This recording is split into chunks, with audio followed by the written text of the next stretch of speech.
I talked about this on the show yesterday. I said I think it's the worst bill I've seen this session because it speaks to the lack of common sense, the focus on helping criminals and not law-abiding citizens. It's a priority issue, right? It shows what the priority of the majority party in Olympia is. It's House Bill 1178. Again, I encourage you to read it for yourself. It's not very long.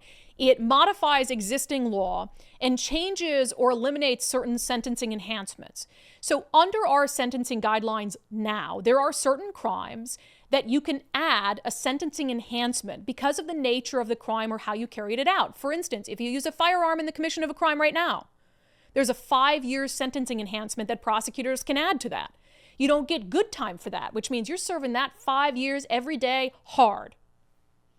And so that is supposed to be a punishment for using a gun in the commission of a crime. You also have some other elements of that.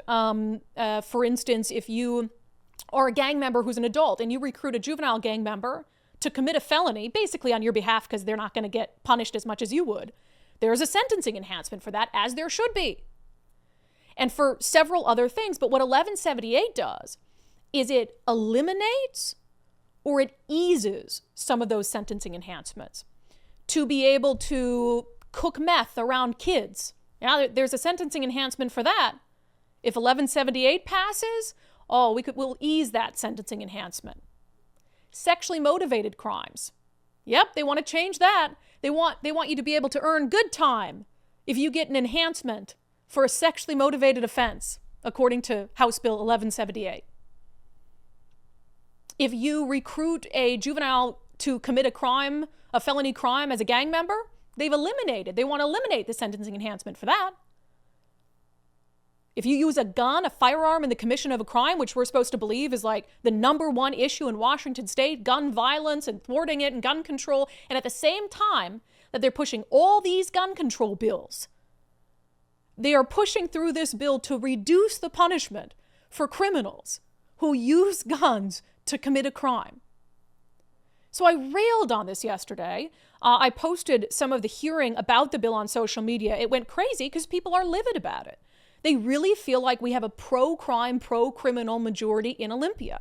So Nicole reached out yesterday to the lead sponsor of this bill, who also happens to be the chair of the House Public Safety Committee, Democrat Representative Roger Goodman. And Representative Goodman is nice enough to join us today on Undivided. Representative Goodman, welcome to Undivided. Thanks, Brandi. It's good to be back with you. Yeah, I appreciate you coming on because by now I'm sure you know how I feel about some of the bills that have been on your committee, some of the bills that you have introduced. So I always appreciate your willingness to come and chat with them. I am going to be very blunt with you today, sir. Is that all right? Absolutely. Okay. Even if you said it wasn't, I was going to be anyway. Well, I mean, that's the way you are anyway. That's why people like you. Oh, I guess. Or don't like me. Here's the deal. I've said this behind the scenes. I've said it on my show, so I'm going to say it to your face. I have come to this place where I feel like some of these bills are designed to intentionally make the public safety crisis worse. I know you're going to disagree with me on that. I just cannot come up with any other reason in my mind why you guys on the Public Safety Committee would be prioritizing some of these things. So let's talk about, first, you can respond to that if you want, my assertion that I've made several times publicly that some of these bills are designed to make the public safety crisis worse. Well, we probably should talk about individual bills because some of them have to do with sentencing, some of them have to do with law enforcement, and so forth. Let's talk about 1178 then, reducing sentencing enhancements or easing or eliminating sentencing enhancements for some of these crimes like gun crimes.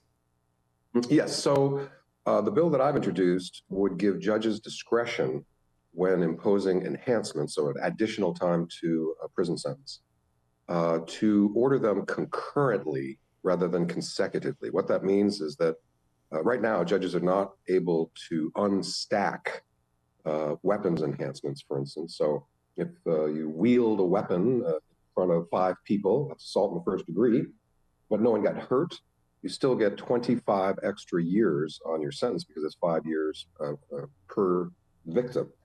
But the judge, in a case where, again, no harm was done, would not have the discretion to unstack and impose 1 or maybe 2 enhancements. In a case where someone pistol whips 5 people with a weapon and injures them all, well, then, yeah, perhaps that's deserving of an enhancement, 5-year enhancement for each victim.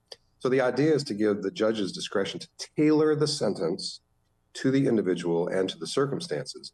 And this recommendation came to me from the prosecutors.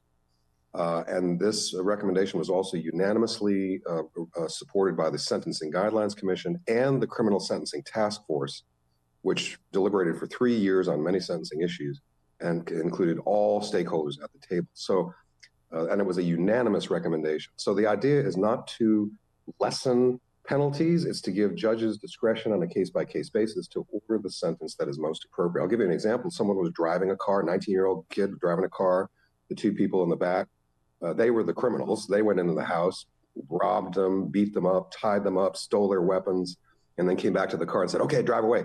This kid had no idea. He was just, you know, an innocent, not innocent kid. And he said, wait a minute, I didn't know all this was going to happen. But because of accomplice liability, he was charged with all of that. And he said, I'm going to go to trial. I was just driving the car. He got 81 years because of all of the enhancements stacked on top of each other. And the two criminals in the back, they pled to somewhere between 10 or 15 years. And so it's those types of inequities, those types of clearly excessive sentences that do not meet the interest of justice that we want to fix. So that bill really, again, it was a consensus recommendation. And it gives judges discretion. That's basically the bottom line in this bill. It gives judges discretion to tailor the sentence to the circumstances and the individual. There's a lot to unpack there. I don't understand why prosecutors would bring you this bill, because prosecutors can use their discretion. We've covered a case. I covered a homicide case in the city of Tacoma where prosecutors bargained away and dropped a firearm enhancement entirely. Prosecutors do not have to pursue enhancements. So why would prosecutors come to you seeking that when they can do it themselves?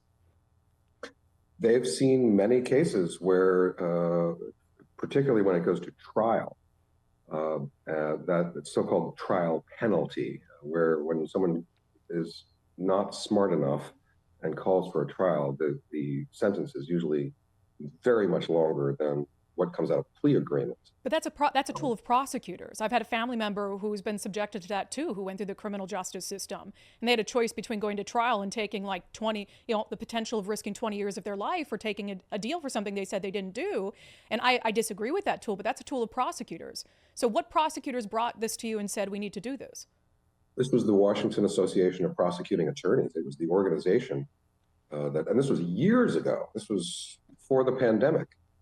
And so there's been some argument that because we've seen an increase in violent crime, which, by the way, is settling down, we can get into that debate in another interview, and we've seen the use of firearms in more and more offenses, that should be the reason that we shouldn't make this change. It has nothing to do what the levels of crime, whatever's going on out there doesn't affect each individual case and the judge's discretion to decide the sentence in each individual case. If it's a bad case, somebody got killed, a bunch of people got killed, give it up, lock them up forever.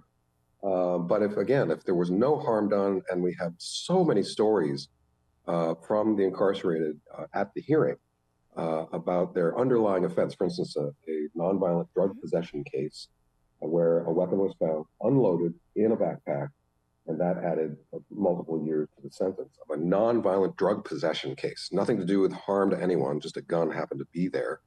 So that's just one example. Representative, not to be rude, you're making a lot of excuses for criminals. Oh, somebody had a gun, they waved it in front of 5 people, and we should take it easy on them. We don't want to stack those enhancements. Oh, this 19-year-old kid, he just happened to be in the car with a bunch of gangbangers who are going to go commit a crime. I think that's what gets at people, is you're the chair of the Public Safety Committee. We're in a public safety crisis that has been getting worse and worse. Our homicide rate has doubled over the past 12 years. The numbers of shots fired and gun-related incidents specifically involving gangs. Yet here you guys are debating the merits. But case by case, the public wants fairness in our criminal justice system. Fairness on both sides. The balance that we have to strike is trying to keep our communities safe, but also protecting individual rights. And that's a very tough balance. A lot of people take that for granted. And so when someone has committed a criminal offense, assault in the first degree, they're going to get a long sentence.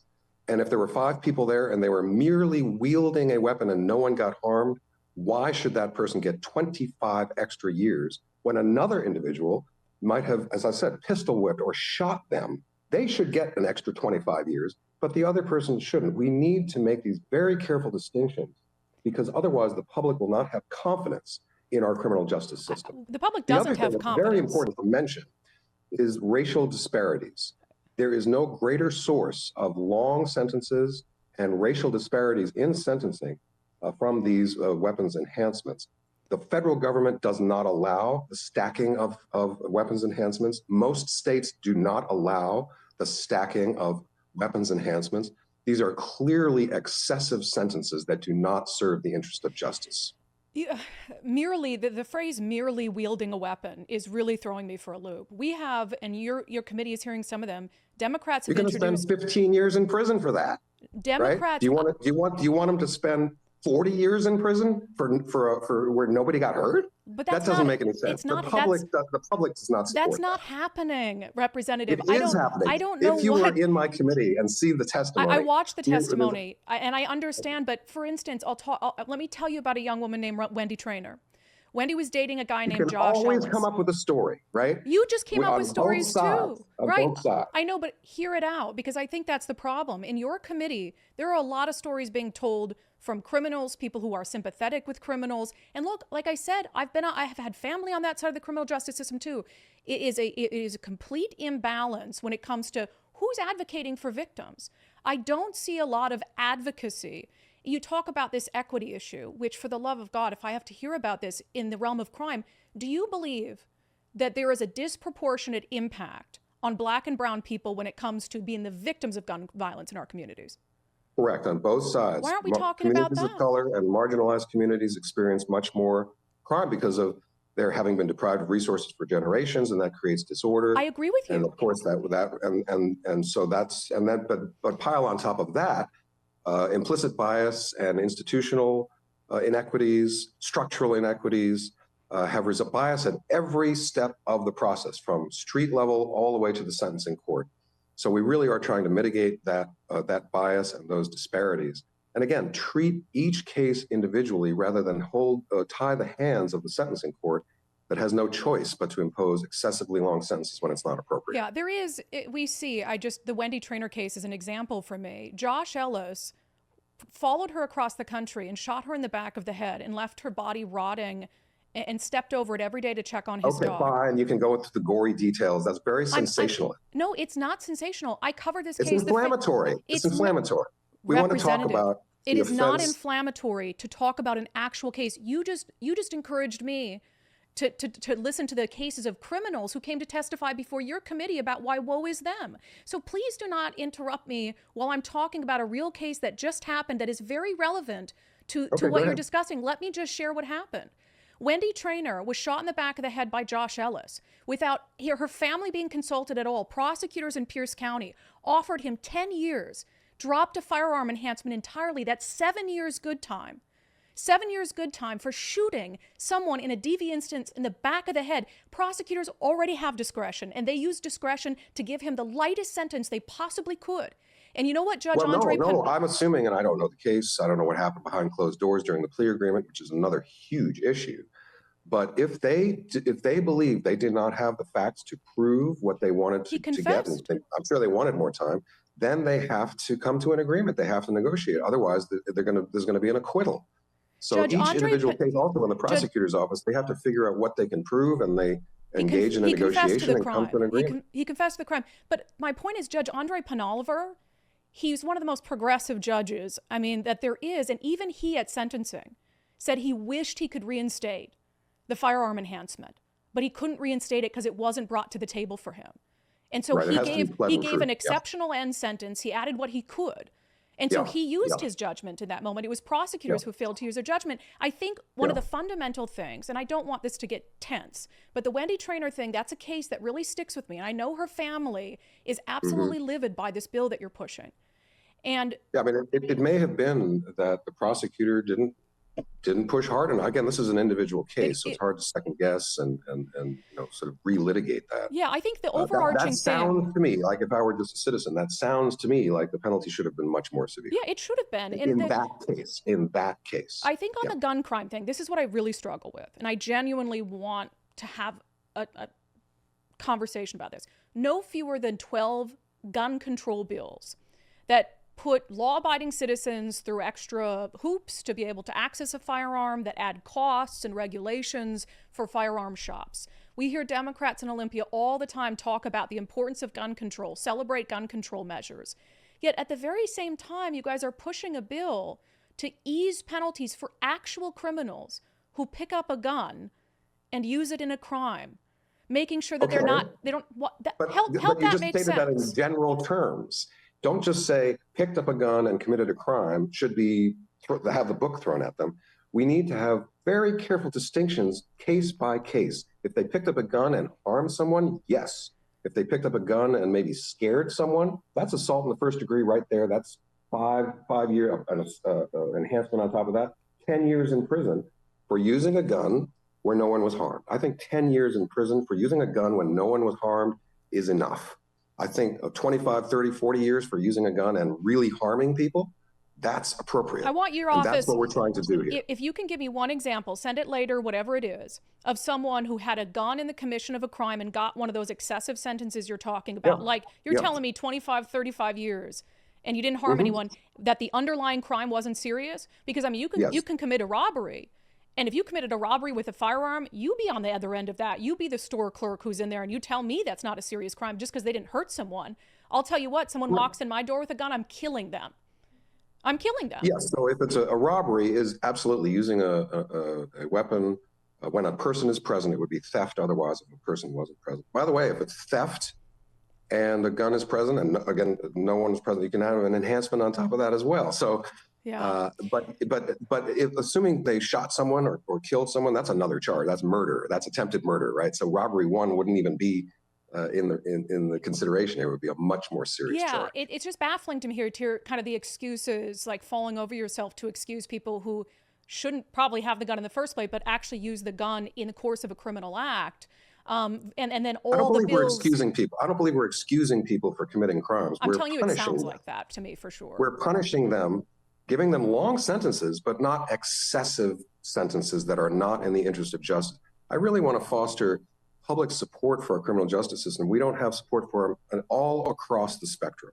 And this is one of those refinements, and maybe it's too refined, maybe it's too subtle, but I do believe that sentences should be tailored to the individual, tailored to the circumstances. And these people are going to go to prison for a long time, one way or the other, whether it's 10 years or 15 years or 40 or 45 years, but it should be based on the conduct and based on the harm done. Yeah, I agree with all of that. I just don't think that's what's happening. The prosecutors brought to me. I just and don't think that's what's do. happening. I think we're seeing a lot of low-end sentences. This has been a complaint for a long time.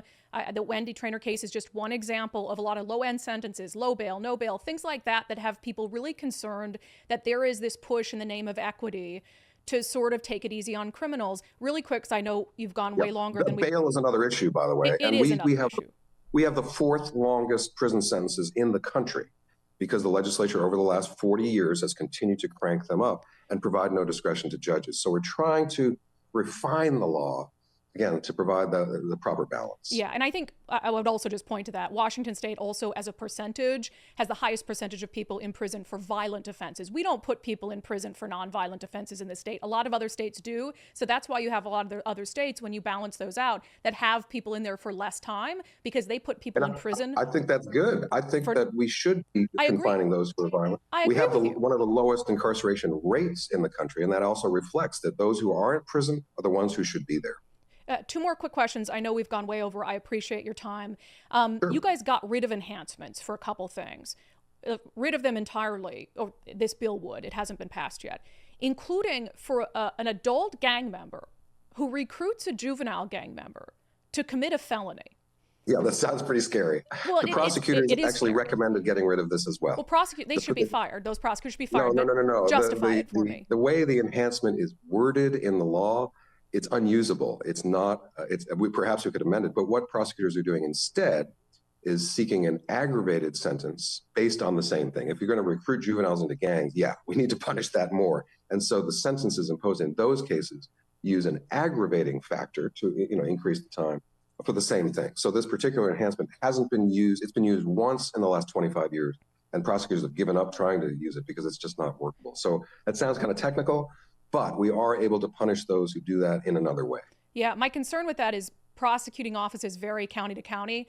I would be willing to bet, and I don't know what prosecutor runs the group or is it, president or whatever of what you mentioned. I guarantee it's King County or Pierce County or some sort of liberal jurisdiction. I'll look into it. I don't know, because then they're coming to you with all these things that they want because they're soft on crime prosecutors, and then the rest of the states. Like, that's where the gang is happening. It's Yakima. Yakima. They're not able to use, Yakima came they're not to you able and to said, use this enhancement. They're not able to use this enhancement. If and that's they told true, me that's different. If that's true, that's different. The one other one that I'm just truly baffled by, the sexual motivation, reducing or easing enhancements for sexually motivated crimes. Why is that something you're concerned with doing?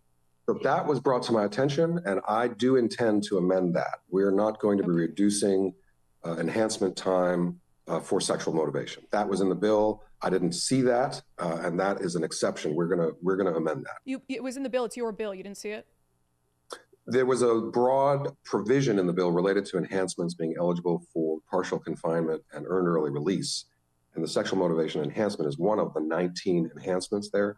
Okay. I did not intend to do that, and that is something that we're going to fix. Okay, and the cooking meth around a kid, that's not worthy of stacked enhancements? Because the example you used with guns is, you got a gun, there's 5 people, you get 5 enhancements. Hell, if you're cooking meth around 5 kids, I want you to get 5 enhancements. I guess it would depend on I'm just trying to think that through. Again, those enhancements would still be applied. It gets rid of the mandatory stacking. So the mandatory stacking element, stacking this bill really applies to the guns. That's the issue, is the stacking of these gun enhancements where it just is excessive, and so the judges want, and prosecutors too, in some cases, would like to see them unstacked and again, federal law and most states don't allow stacking anyway. So I don't know how much of an anomaly or an outlier we really want to be on this. Yeah, and so I'll just take another look at it, because from your own bill, the 2 things that would get rid of a mandatory stacking is firearm and deadly weapons enhancements and cooking meth around kids, which I'm sort of looking at that like, why doesn't happen anymore. It's all also, standard why are doses we coming up focused from on Mexico, it? right? Why are we focused on it? What are you focused on to make our communities safer? What are you focused on to help make our communities safer and hold criminals accountable? Are there any bills like that? Well, it's really in the budget. We're going to be needing to invest in 2 things. One is crisis outreach. Our public spaces are not safe, or they're not perceived to be safe. Yeah. People suffering from behavioral health disorders, rooting through garbage and urinating and lying around, and running afoul of the law, but there's not a lot of criminal intent there. We need massive crisis outreach on the streets. Yeah. That will make people feel safer, which will align with crime rates coming down to below 2019 levels now. So even though crime rates have come down pre-pandemic, people don't feel safe. And so what we need to do is literally clean up the streets and help those people who are suffering from disorders. That's the top priority as far as I'm concerned. Because and let law-abiding citizens carry their guns in those places, because you guys are trying to take away our ability to carry a gun to protect ourselves in some of those places. So if you could not do that would be helpful. Okay, I mean, I could give you a bureaucratic response. That's in another committee, although I do sit on that committee. So. I mean, if you want to be my personal bodyguard when I go to a drug-infested light rail station, so I can't carry my gun there anymore because of Democrats in Olympia, but I'm just supposed to deal with it. These are the things that don't make sense to me. And the thing about you, I'm going to tell you about you. You're such a reasonable guy. I've talked to you many times. You're on the show. I think that's a very reasonable thing. I appreciate it. So I have a hard time sometimes in my mind squaring that and other things I've heard you support and say with some of these bills. It really throws me for a loop. Yeah, I mean, as far as keeping our streets safe, we need more police. We need to restructure the way police agencies do their work. Dallas, Texas, by the way, is the best example of reducing response times and increasing clearance rates or solve rates without hiring any new police. And we need much more crisis response. As I said, we need co-responders and community responders to make our public spaces safe. And I think I'm very strongly committed to doing that. The other thing, by the way, is domestic violence and sexual assault. You don't see that in public. That's happening behind closed doors. If there's crime happening in our communities, there's the headline grabbing, major crime, but most of the crime is behind closed doors. And it's domestic violence, intimate partner violence, and sexual assault within families. And it's tragic, and it's a chronic social problem. And so that's what I'm really trying to crack down on. All right. Well, I could support that. Representative Goodman, Thank you for being a good sport. Thank you for coming on. Oh, Hey, always a pleasure. you ever want to call and run a bill past me and see what I Well, think let me about it? You let call me up, let's okay? let me escort you to the light rail station. Let's Yeah, see what happens. please do, okay? Because I know Okay. that some Okay. unarmed community responders are not going to protect me from what's waiting there for me. So, all right, Roger Goodman, we'll let you get back to business. Thank you. Okay. Thank you very much. Appreciate it. What do I say about that? I appreciate him coming on. I mean, very few Democrats in Olympia are willing to come on this show. I don't appreciate him calling,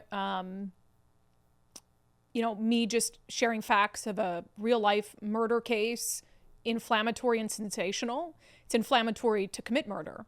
It's inflammatory for prosecutors to go behind a family's back and give a killer 10 years in prison. It's inflammatory for Democrats in Olympia to talk about how dangerous guns are and to push gun control bills while at the same time trying to ease punishments for people who actually use guns to commit crimes. That's what's inflammatory. And, I get the sense throughout that whole interview, it's like, well, you don't want them going to prison for this long, or it's racially motivated, or whatever it is. Those aren't valid excuses. It also doesn't explain why this is the priority. A million things going on, a crime crisis that we're in, a homeless crisis that we're in, a drug crisis that we're in. Why not use every second you can in the Public Safety Committee to address those things? Lowering punishments for criminals will not address those things. It will make them worse. That is just common sense. What your priorities are tell people a lot about you, a lot about your ideology. And you can't escape from that now. You can't escape from that when you push bills like this. And let me also say, because this is my show and I can say whatever I want and no one can fire me. Nicole can scold me later, but on this one, I don't think that she's going to scold me. The equity issue when it comes to crime, the disproportionate impact on Black and brown communities when it comes to crime. What they never want to say, and what you'll be called racist for saying, is that's because a disproportionate number of Black and brown people are committing crimes. That is just a truth. That's just a fact. Now, I agree with the left on the cause of that. I've said it a million times. I agree that you have these communities that are having disproportionate impacts because of this country's legacy, because of Jim Crow laws, because of slavery before that, because we robbed generations of people from building wealth, from home ownership, from economic opportunity. There is absolutely a disparity. But that doesn't mean that you just say, oh, because of that, you get away with it. Oh, because of that, you don't have to go to prison for as long when you hurt somebody. No, you do everything you can to address those economic opportunities, to catch those communities up so they aren't committing a disproportionate amount of the crime. Because remember, a lot of violent crime is motivated by economic lack of opportunity. That's something that both sides should be able to agree on. And that's just a fact. You don't go around gangbanging. You don't go around selling drugs. You don't go around robbing grocery stores if you don't need the money. It's motivated by a lack of economic opportunity. So yeah, go ahead. Do everything you can within reason to address those economic opportunities and those educational gaps. But that doesn't mean in the meantime, while you do that, that you say, oh, woe is you, you shot someone. I mean, in the Wendy Traynor case, the defense made Josh Ellis's race in black and white an argument for him getting a low sentence because of because of racial injustice. Literally argued. I wrote an op-ed about it for the Tacoma News Tribune before sentencing. Literally argued that because of the color of his skin, he should get less time for shooting a white woman and killing her. That doesn't fly. The equity argument, the disproportionate impacts on Black and brown communities with policing, they're policing those communities more because more crime is happening there. Sorry, call me racist. I don't care. That's the truth. Now, there are ways we can fix it. There are societal reasons for that. And there are ills of this country going back decades, hundreds of years of humanity that account for that. But that doesn't give you a free pass to victimize people. Doesn't give you a free pass to hurt people. And as I pointed out to the representative, it is actually Black and brown communities who have a disproportionate amount of victims of crime as well. When a gang member goes out and shoots someone, you're sitting here focused on the fact that that gang member, more likely to be a young Black man Who do you think he's shooting? A young black man. I always heard this from gang detectives. Today's shooter is tomorrow's victim when it comes to the gang life. So who you're advocating for is the young black man pulling the trigger and not the young black man who's going to lose his life on the streets. You got to get that right in your head. You're never going to make a difference. Crime crisis is never going to get better, and you're never going to better the lives of those young people. You think by giving them soft sentences that you're teaching them a lesson? What lesson is that? We've seen it time and time again. You're teaching them that they can get away with the conduct that they're engaged in. We see it in courts in the city of Seattle where you've got young black men who come in there on gang crimes, drive-by shootings, whatever it is, and they're shocked if they don't get let go on electronic home monitoring because that's what their friends did. Their friends got kicked out, no bail at all. They've come to expect it. And just one more thing on that. I know, again, we're going to go long on the show today. One more thing on that. One of these elements, these sentencing enhancements that they want to diminish, actually, this one, they'd eliminate entirely, is if you're an adult gang member and you recruit a juvenile gang member to commit a felony. They are thrusting young black men into a life of crime because they know that the system plays nice when you commit a crime when you're under the age of 18 and you're going to get sent somewhere like Green Hill, then you're going to get just a little slap on the wrist and you're going to get to go home. So for those older gang members, they know that because they've been through that. So they said, hey, you go rob the store. You take this gun, you rob the store. Instead of me doing it, I'd go to prison for 10 years. You're going to go to Green Hill for 1. And you don't think that there should be a sentencing enhancement on the books to punish them for doing that and for ruining any chance that that younger gang member had of a successful, productive life? And all of that to be said, all of that to just say, even if he can make a productive argument for these things, which he couldn't, it shouldn't be a priority. Lowering sentences at this juncture in the state in the middle of a crime crisis should not be on the list of the top 100 priorities that lawmakers in Olympia have today.